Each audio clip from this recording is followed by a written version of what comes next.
Vous êtes né, Claude de Ganay, en 1953 à Paris, dans une famille issue de la noblesse française.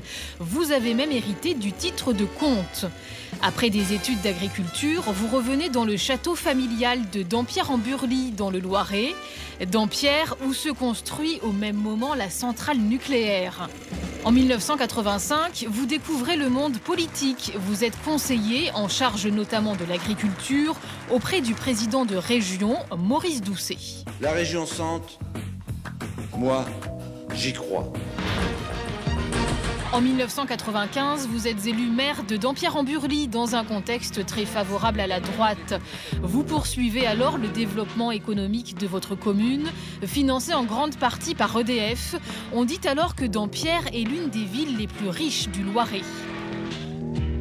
Si on n'avait pas eu la centrale, Dampierre aurait entre 700 et 800 habitants. Le secteur du Giennois et du Sulias serait sûrement moins développé. En juin 2012, malgré la vague rose, vous êtes élu député de la 3e circonscription du Loiret. À l'UMP, vous affichez votre soutien à Bruno Le Maire. Et en 2015, vous signez le manifeste des Bouzeux, un appel aux élites du pays qui, selon vous, méprisent trop souvent la ruralité. On prend la fourche et puis on dit voilà, on tape dans la meule et puis on dit maintenant ça suffit. Dans l'hémicycle, vous êtes étiqueté député pro-nucléaire. Et cela vous hérisse le poil de voir les militants de Greenpeace s'introduire dans les centrales. Vous proposez alors une loi pour renforcer la sécurité des sites nucléaires.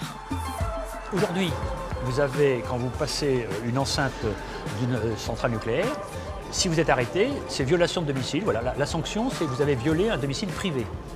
Demain, ça sera une zone protégée, une zone donc spécifique nucléaire, donc pour lequel il y aura des sanctions plus importantes, un renforcement des sanctions et des risques pour les intrus. Une proposition qui fait consensus à l'Assemblée. Mais aujourd'hui, vous êtes inquiet, Claude de Ganay. Les réacteurs de Dampierre sont vieillissants, menacés de démantèlement. Le maintien de la centrale, c'est désormais votre nouveau combat.